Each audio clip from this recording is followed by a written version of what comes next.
Well, I've been dreading this day all week. The day is here. I just got the last message saying what day and what time exactly our turkeys will be going to their new homes. And that means that today is my last day with the turkeys. Tomorrow morning, I'll be coming out to feed them breakfast, and then they'll be leaving sometime before noon.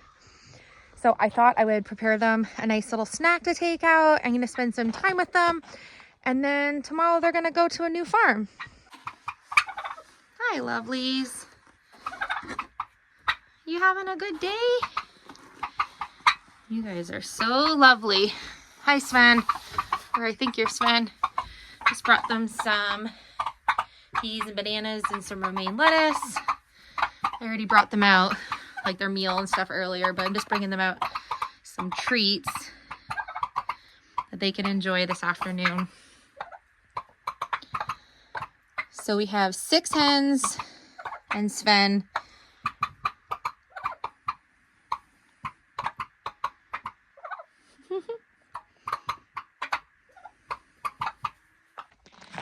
It's kind of strange for me to think that they're not going to be here tomorrow. And I know that some of you will probably think that I'm really sad about it. Obviously, any day any animal leaves your farm that you've been caring for a little while is obviously a sad day, but I'm actually like feeling pretty good about them going. I am obviously a little bit sad because that's just like natural, I think, for me to be like, oh, they're not going to be here when I go in the coop the next day. But I'm really excited that they're going. I know they're going to a really, really good place. And I know that this just wasn't the project for me right now. As we've talked about plenty in the last couple of days on our channel. Whoa, I just sunk right in the ground. As we talked about plenty this week, turkey's it's just not the right time for me. And I'm just really happy that they're going somewhere good. I had so many people respond to the ad about purchasing them. And I'm going to put that money towards something else that I know we're kind of working on right now. And then we'll get to have fun all together converting the little turkey coop into our new little temporary goat housing until I build a little goat barn. I think it'll be a perfect spot for them for spring and summer. And how cute to be able to see them right from my kitchen door. So today I found the perfect cabinet to go in the bottom of Dayton's closet, and I was so excited. I finally found something. It didn't say the dimensions, but I was pretty confident that it was long enough to go in this space. It doesn't have to fit perfectly snug, but I'd like it to be as long in this space as possible. My idea is to do like a countertop in here and then have space underneath that like his chair and stuff can tuck in. But this was 9 drawers. The person on Marketplace told me it was 72 inches. This is like 73 and a half. So it was like the perfect length, desk or dresser height. And then I was like, 9 drawers for storage. Who doesn't want more storage in their bedroom? So I was like, especially when you don't really have a closet. I was like, this is perfect. They posted it like 3 weeks ago. So I was like, is this available? You know, the typical like Facebook Marketplace, if it's still up, doesn't necessarily mean it's available. Messaged them. They wrote me back immediately and said it was available and sent me the dimensions. Said it was 72 inches and 18 inches deep, which takes me to exactly the spacing that I need between here and the depth that I need here. I wrote back immediately. Like the second they hit send, I was still on the chat because they wrote me back so fast. Told me the dimensions. I wrote back and said, I'll take it. And then they wrote me back and said someone was coming at 5 to pick it up. I'm like, then why did you send me the dimensions? Because I got so excited about this cabinet. Anyway, so now at least I know what I'm looking for, because that one clearly isn't going to work out for me. So I'm hoping that the people that they're saying are coming today at 5 p.m. don't actually show up, and then they can message me and tell me that it's available. But I doubt that's going to happen, because if I had already scheduled that I was going to go get it, I would definitely pick this up for $125. Because I'm looking for something on a budget in this space, right? I don't want to spend a fortune making a counter height spot for him for his artwork and his music station, but it has to be the right look. It can't just be anything. So now I'm back on the hunt. I have been hunting for weeks trying to find something for this specific space. But something that's meant to be will be. I just have to remind myself of that sometimes when Facebook Marketplace things become a flop. Okay, I still need some more screws. Ooh. Still need a few more screws up in the drywall that I haven't done yet. I was so tired the other day.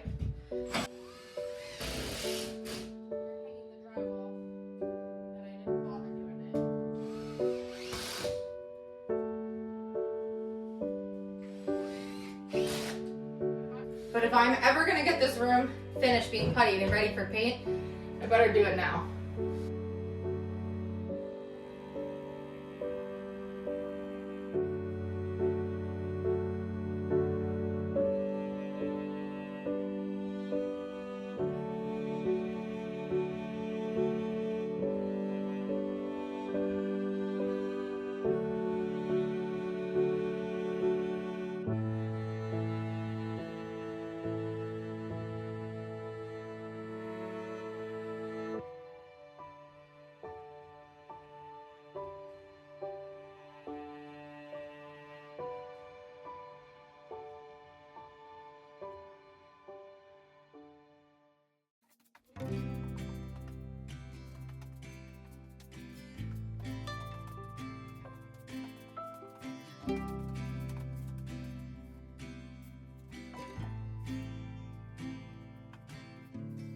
A couple of our YouTube family members had asked me if I've done drywall before, and I haven't. I just did the gym at our old house in the basement. I think that was the first like actual big drywall job that I did.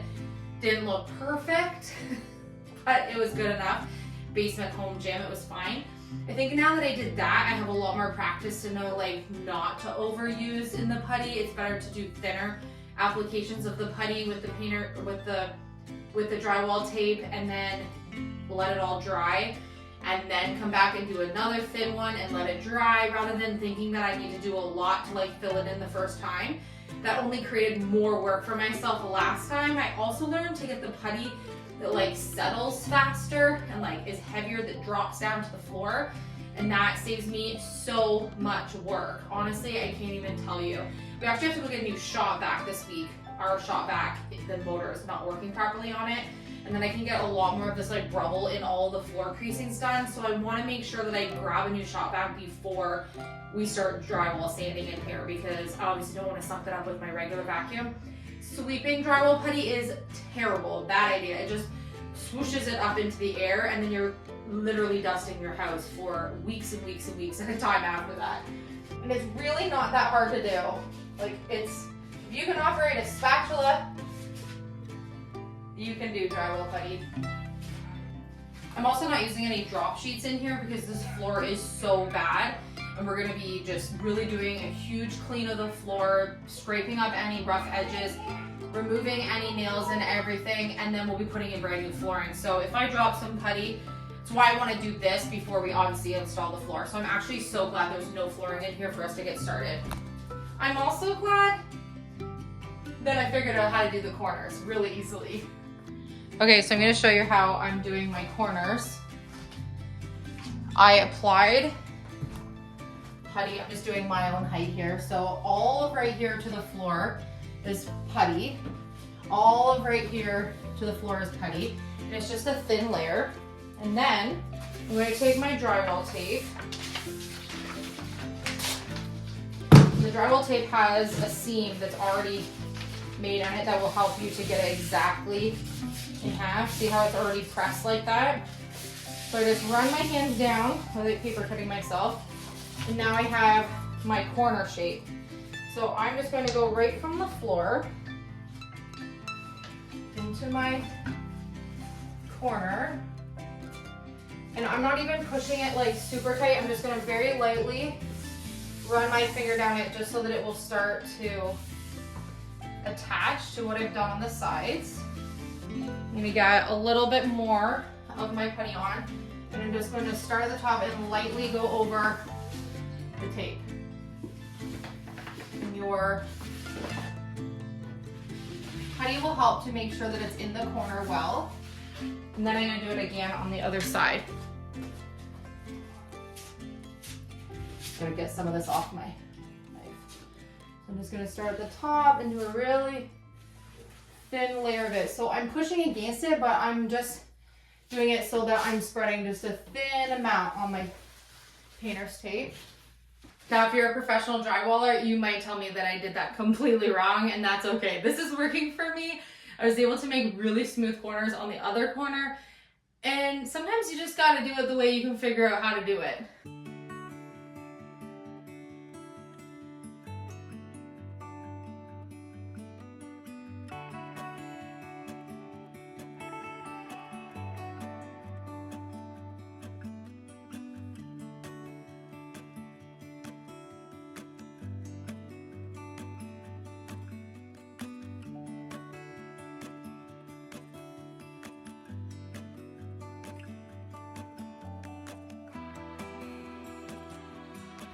just remember that you can also do hard things. Drywalling is not a hard thing.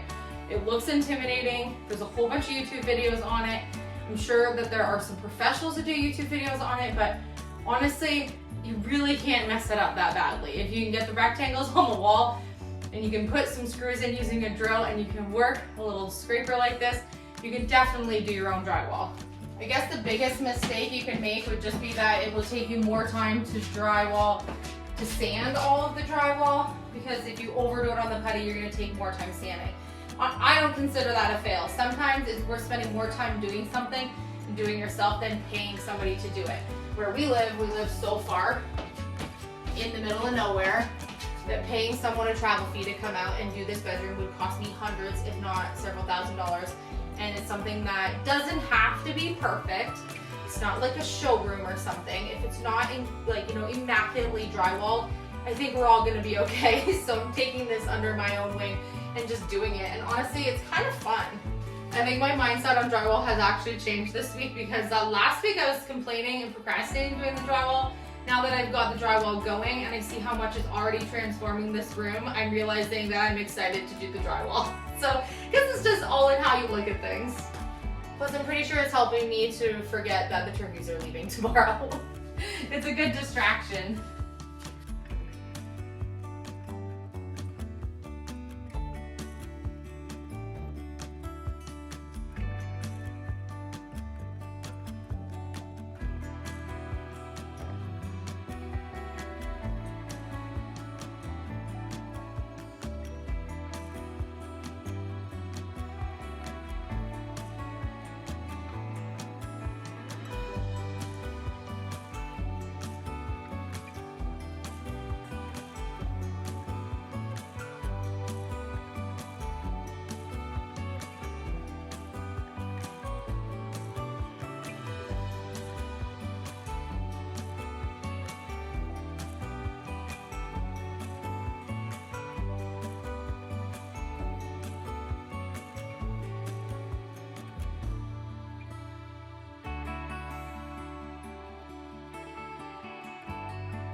So today I'm working on a project, and I know you're not going to see the end result of this project in this video, but you're going to see it probably within about a week's time. It's going to take me quite a while to finish the hand painting that I'm going to do on this and the display that I'm actually going to put this on, like the background part, which I'm still kind of getting my design together for, but I wanted to show you some cutouts that I'm making of all the animals on the farm. I'm kind of excited to see how this project is going to play out. It's something I just sort of like thought of, and I promised myself for 2025 that I was going to make my own self some decor things and some DIY projects for my own house. I work a lot on custom stuff and on orders, and I'm making things for other people all the time, and I never take the time to make something for myself and for my own family too much. I make things for the boys all the time, but like, you know, things that will be elements of our home that we can keep that are custom and like personalized to us. And so I've been having a lot of fun tinkering with, of course, my scroll saw. So I wanted to show you what I've been working on. Okay, so I'm making a huge mess, but I'm having a lot of fun. I'm working on a project for myself, which I don't do very often. Okay, I have a goat cut out. So this will be little Brooke. I have a cute little bird, which gives you a clue of Dayton's pet, which I'm pretty sure you've heard already. It's a bird, but you'll see what he looks like another day. I have a chicken, a little chicken cut out, and I have London cut out, and I'm just working on cutting out the rest of the animals on the farm, and then I'm going to sand all these, and then I'm going to show you what I'm going to do with them. I'm having fun with my scroll saw today. I love this tool. I could sit and make scroll saw projects every day if I didn't have other productive things to do. I love these. I love that the scroll saw lets me bring any of my ideas to life. I can pretty much dream up anything and then turn it into a scroll saw project. I love that these are chunky, and I'll show you why I like that they're chunky. See how they stand up? I want these to stand up for something that I'm creating. So that's going to be the perfect thing for me. They are going to be a bunch of sanding because you can see my edges are a little raw. I need to get some new blades. I haven't really had the best luck on finding good quality squirrel saw blades. But so far so good. I'm gonna keep cutting. I have a whole bunch of other shapes to cut out now. This is my next shape. And then this is Henry. So I have a bull. I just made his horns a little bit longer because I expect his horns are obviously gonna get longer than they already are. And then this is gonna be my shape of Nora. I know she doesn't have horns now, but I'm just going by like a typical cow heifer horn shape. I'm about to cut this one out next. And then I have the coonies to cut out. So I have 3 coonies.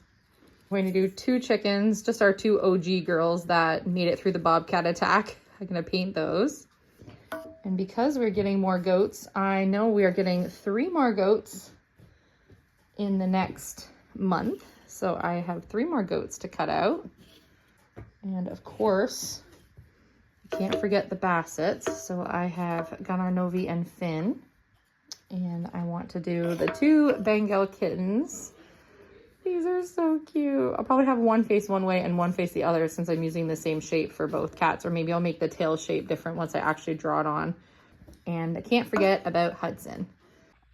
So I got all of my animal cutouts done today for a project that I'm working on. We have our 2 Bengal cats, Henry and Nora, Hudson and London, the 3 Bassets, Dayton's little Kunur. We have our 2 OG chickens, our 3 coonies, and our soon to be 4 goats. Thank you so much for watching today's episode. Today is our 53rd daily episode in a row. We love you guys and all the support that you give us. We'll be back tomorrow for day 54.